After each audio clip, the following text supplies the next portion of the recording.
I've never done my own fully planted aquascape before in my life. And that stuff you see back there ain't even half the stuff I'm about to use on this project. If you want to ride along with me, let's go. So I picked the brains of a few experienced planted guys, and I realized that they all kind of do things in their own ways. Naturally, right? This is the aquarium hobby. So I took a little bits and pieces of everyone's advice and decided on my own style of doing my planted tank. First, let's talk about some of the products I'll be using, like Aquavitro's Aquasolum Aqua Soil. I know I said aqua a lot, but this is the soil of choice. Get it. Then we got Cichlids Fluorite Black Sand. Even though soil is more nutrient dense, we're gonna use this sand very strategically. More on that later. In order to keep the soil from mixing with the sand, we're gonna use Cichlids Zip Bag, not to be confused with Cichlids The Bag. It's the zip bag that you want. It'll be my first time ever actually aquascaping a hardscape, but from what I hear, you gotta glue the stuff down. We're gonna be using Cichlids Flourish glue for that. So we crack open a bag of Aquasolum Aqua Soil and dump it into a bin so that it could be a lot easier to scoop the soil up into one of these zip bags. So why Cichlids zip bag? Well, first of all, having a zipper is super cool. Just open and close.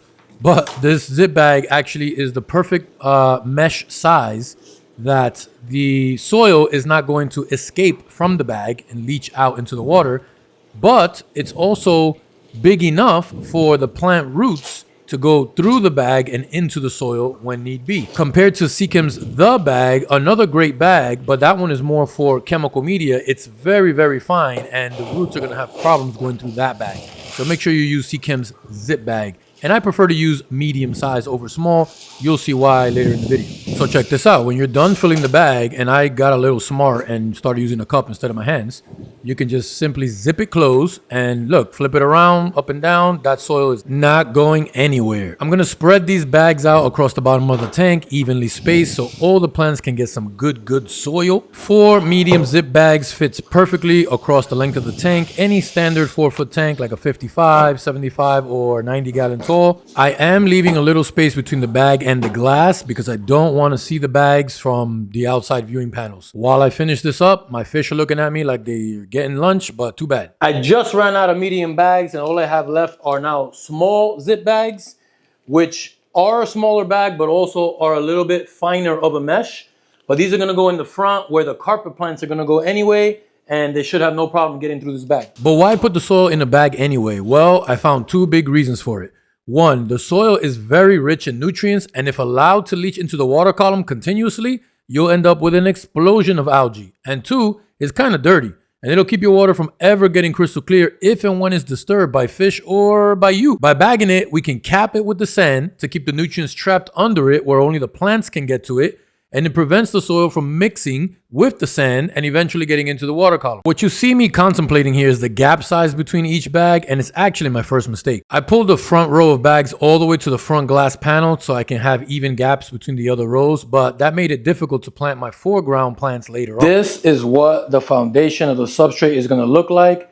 I do not have enough bags to cover the entire bottom of the tank, so I left some gaps in between the bags. So I could have either went out to buy more bags in order to fill the entire bottom of the tank with bagged soil, or I could have done this.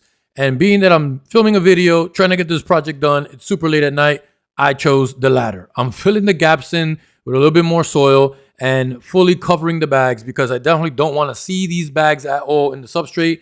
But this layer of soil being loose is not going to be the same as the entire bottom of the tank being loose soil. Now we move on to capping that soil with some fluorite black sand, baby. While I only used about 3 bags of the Aquasolum soil, I used about 5 or 6 bags of the fluorite black sand. And reason being is that you're not gonna have just a flat substrate across the whole tank. In a planted tank, when you aquascape, it's a very good idea to create a slope, meaning that you're gonna have a thin layer at the front of the tank and then a very high layer of sand towards the back of the sand. This is part of the illusion of giving the tank a feel of being more deeper, a feel of depth. And I kind of got this trick from all the expert aquascapers out there, you know? So I thought it looked cool and I was gonna do the same thing. Also for the stem plants that are gonna go in the background, it's a much better hold on the roots and they get better nutrients when it's a deeper substrate like that. So, I don't know, we'll see if they're right. Now we get to unbox and check out the brand new Hardscape. Let's go. Wow.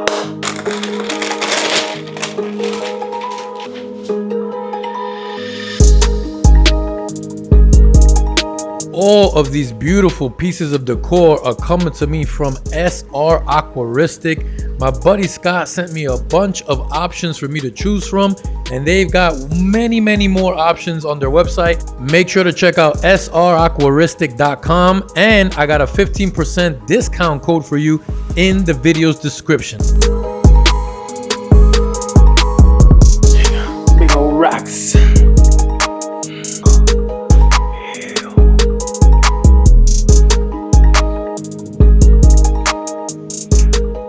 Little rocks. Now that we got all our hardscape out on the table, I could take a good look at it and come up with some kind of design. Start scaping, baby. The first thing that comes to mind about hardscaping is that it's tough. But the reason why it's tough is not what you think. It's tough because there is no right or wrong. You're just adding rocks to your tank and placing them in a way that makes you happy.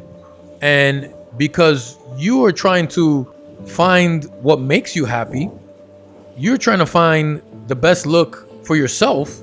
It makes it very difficult because sometimes you don't really know what you like until you just land on it. And then you're like, okay, that looks pretty good. I grabbed a couple rocks, I put them together, I put them in spots, I twisted them, turned them around, and eventually I found a place where they kind of fit together real nicely. Now, some rocks, like this one that I'm messing with, I just couldn't find the home for it, no matter where I put it.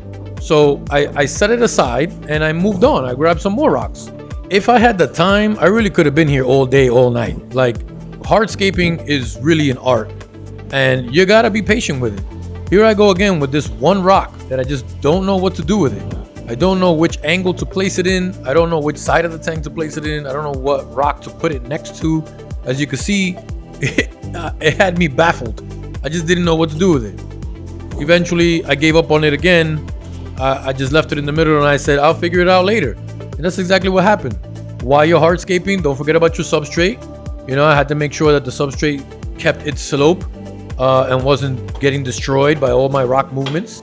I really wanted to make sure that I kept the slope intact. So that's why I'm cleaning up the substrate while doing the hardscape. And just when I thought the rocks were hard to scape, here comes the wood. Another very difficult challenge. Again, only because it's gotta look good to you. And this can be placed a million ways. A million ways. So you gotta figure out what suits you best, what fits your style, your personality, what is gonna make you happy when you stand back and look at your own tank. So that's what I did. I worked on it for a long time. I used 95% of all the wood that came in. One thing that I was trying to keep in mind is that wood floats. So when you scape your wood, you want to have a lot of contact points with the wood and the rock. That's how you're going to ensure that the wood stays down, doesn't float to the top and destroy all your hard work, your entire scape, is by gluing the pieces of wood to the rock, which is what I was trying to keep in mind the whole time. Now, when I set this up, I didn't like that X. I flipped that one piece of wood and boom, I was done.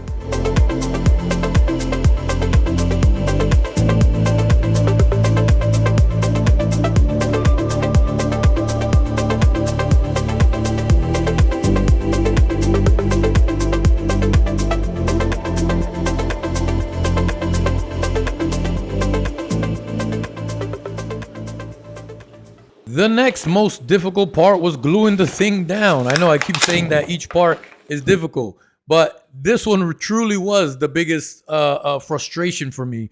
And it's because I'm just worried that I'm not gluing enough of it down. I'm worried that even though it is holding, that after I do all the work of planting all the plants, scaping the whole thing, that I'm going to wake up tomorrow and everything is going to be floating at the top of the tank. So this was very frustrating for me, especially since I have never really even used glue in any of my aquarium keeping hobby. I've never had the need for glue. So the Seachem Flourish Glue works like a charm. You just have to use it correctly. It does work with wood and rock. It does work with the little paper towel trick. You could put a little piece of paper towel between the rock and the piece of wood and put the glue on the paper towel in order to close the gaps if there's any. But you just gotta hold on to it for about 30 to 60 seconds after applying the glue. Allow it to cure, allow it to harden, and then your pieces will be secure. Okay, it's planting time. And when I tell you that I got a bunch of plants, all of these plants are coming to you by way of wetplants.com. Your plants will arrive safe, healthy, beautiful. Let me tell you something. These plants arrived early for this project. They stayed in the box for 4 days until I was able to take them out and start this project. Check out how green and healthy all of these plants still are today. Go check out wetplants.com, and I got a 15% discount code for you in the video's description. Let's go. A very important tactic that I recently picked up from my recent research on planted tanks is that you don't want to plant into dry soil, because you're going to run into problems of the plant not wanting to stay down in there. So I'm going to start filling just to the bottom substrate layer to make the planting a little bit easier. And I'm definitely going to use Seachem Prime because I'm adding chlorine into this tank, and I don't want that to disturb the plants in any way, shape, or form. So I'm starting with some dwarf Sagittaria, and I got my first little group clumped up right here. First one to get planted. Here we go. Of course, the moment I start planting is the same moment that I forget to turn on my other cameras from the angle I actually wanted here. All right. That wasn't too difficult. First plant planted. So I only have this one angle for now until I realized later that I had the recording off the whole time. Another mistake I made was planting these huge Sagittaria without cutting them down shorter. But I quickly realized after the third one I planted that I should probably trim the roots and trim the plant and plant a much smaller piece. Better late than never, like I always say. If you remember the earlier mistake that I mentioned, this is where it's coming into play. It's kind of difficult to get these pieces pushed down through that bag because there's only a very thin layer of sand in the front and there's not much to go into. So in the future, I would have rather left that front panel without the bags, maybe just loose soil or just sand alone. Now we're gonna move on to some Amazon Sword Compactica. I like the Amazon Sword style. And since I'm gonna put the really long Amazon Swords on the back right-hand side to cover all that equipment, I'm gonna put the Compactica on the right-hand side as well in the foreground. I'm not too much of a plant guy, but that's a pretty plant. I like it. Thumbnail. Beautiful. Now's a pretty good time to remind you about the Aqua Builder app. Not only will it track your fish, but it will also track all of your new plants. Download it today for free. So sometimes the root is too long. You could simply cut it off. Make it shorter so it can go into the substrate a lot easier. Now we'll go with broadleaf chain swords on the left side of the foreground. Yep. 1 second, baby. Good night, baby. Love you. Thankfully, my daughter came in to say goodnight, and that's what made me realize that the other cameras weren't recording. Now that I figured that out, here's what we're working with. The foreground is done with dwarf Sagittaria, some Amazon Sword Compacta, I like that name a lot, and some broadleaf chain swords. Oh, and by the way, you don't need this much water to plant these plants. Yet another mistake. Now for the midground, we got some Ludwigia, dark red and super red bunch. I wanted to have a little bit of red in my leaves as well. That's why my guy Rob sent me these plants as well as some other reddish leaves that I got going on here. But I don't want these guys all over the place. I want them on this one side of the tank so that your eye can catch that little bit of red and focus on that one corner. I like that. The other plant that's got some red are the red flame swords. These are also going around the midground. And I decided to put them right smack in the middle as well because I think they're a nice looking centerpiece type of plant. Oh, check out these swords. These are only the medium Amazon swords, not the large ones that I'm going to end up using much later. Where I'm planting these now in the background, I actually eventually decided to move them from here only because there was just too many Amazon swords all across the background, and I wanted a little bit of contrast. So later on, I removed them from that back left side and I replaced them with some Vallisneria that you will see at the end of the video. But besides that back left side, the rest of the entire back panel of the tank is all medium Amazon swords. And then on this right hand side, I actually added the large Amazon swords to cover that filter intake, trying to block all that equipment. And here you see me again second guessing myself and double checking that this wood is actually holding onto the rock, because again, this was a frustrating part. Now we gotta decorate our hardscape with some epiphytic plants like Java fern. So I got these narrow leaf Java ferns and I was gonna put it on this side, but I figure it looks just like that piece of wood behind it. So I'll put the Java fern over on the left side, where that straight narrow leaf kind of look goes well with everything else that's going on over there. Gluing these guys to hardscape is much easier than gluing hardscape to hardscape. All you need is a couple of dabs of glue on the rhizome, hold it down for about 10 to 15 seconds, and your plant is in place. Now, another mistake that I made was that I should have glued this onto the hardscape in a place where the glue wouldn't be as visible later on when it dries, and you'll see later on that it is visible. So with an epiphyte plant like Java fern or Anubias, they do well as a non-rooted plant, meaning you don't want to plant these guys into the substrate. You want to attach them to your hardscape and they'll get their nutrients from the water column itself. Big ups to my man Luis from Chem for teaching me all this super duper knowledge. The planet tank is planted. This was not easy. It did take time. It did take some thinking and strategy. But we got it all planted and it's looking pretty decent. I do have to say, for my skill level, we're filling it up right now and we'll get the filter running so we can clear up some of that haze. But I think I did pretty good. What do you guys think? Let's see what it looks like after it's full and after the water clears up. Kind of digging it.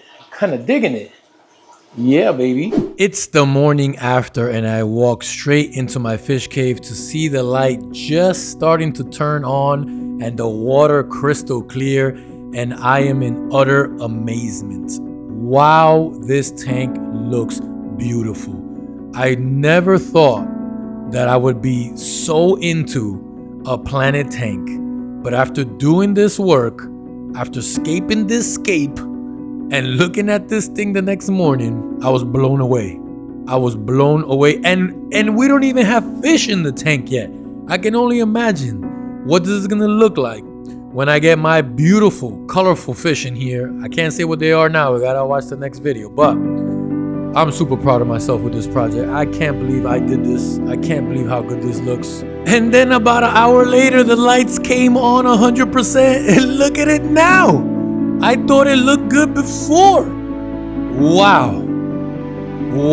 And I really like the fact that I gotta keep some really bright light on this tank to feed these plants. Check out the side view.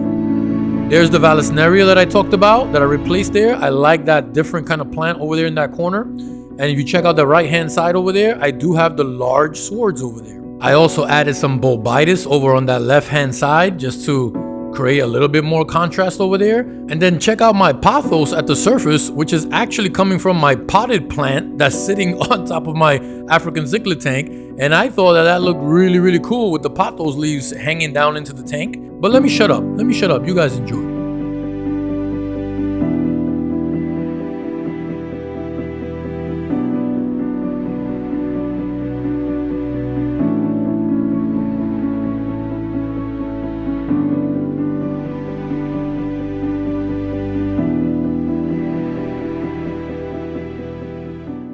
My first ever fully planted tank, and I have to say I am extremely proud of myself and a little bit surprised too. Now we gotta add the fish to the tank. That's gonna be in part 2 right there. Make sure you check it out. But before you go, if you enjoyed this video, give it a thumbs up. Don't forget to subscribe, and I'll see you on the other side. Peace. Planet tank, baby.